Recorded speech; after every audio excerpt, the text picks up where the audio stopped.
Fold the microfiber cloth into 4 and use each side systematically so you cover the most surface with the least cloth waste. Start by keeping one cloth dedicated to a single task, such as dusting, glass, or stainless steel, to avoid cross-contamination. Fold the cloth into 4 so you have 8 usable faces when you refold during cleaning.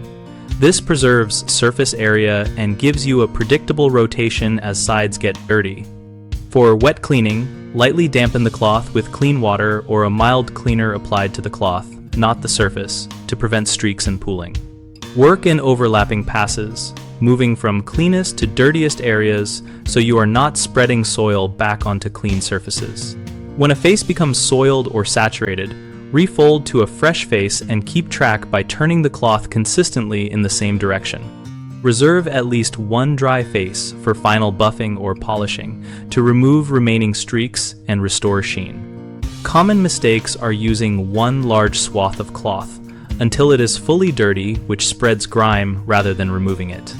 Spraying cleaner directly onto the surface, which can leave residue and streaks, and wringing the cloth out until dripping, which reduces its lift capacity and risks recontamination. The fix for spreading grime is to fold and rotate faces frequently and to dedicate separate cloths for distinct tasks. To avoid residue and streaks, mist the cloth lightly with cleaner or use plain water for most glass and polished surfaces, and buff dry with a clean face at the end. Instead of twisting until dripping, squeeze gently so the cloth is damp but still holds its loft, which maintains microfiber's ability to lift particles. On bighomeprojects.com, we connect homeowners with local contractors and provide a discussion community where people share tips and ask real-world questions about cleaning and maintenance.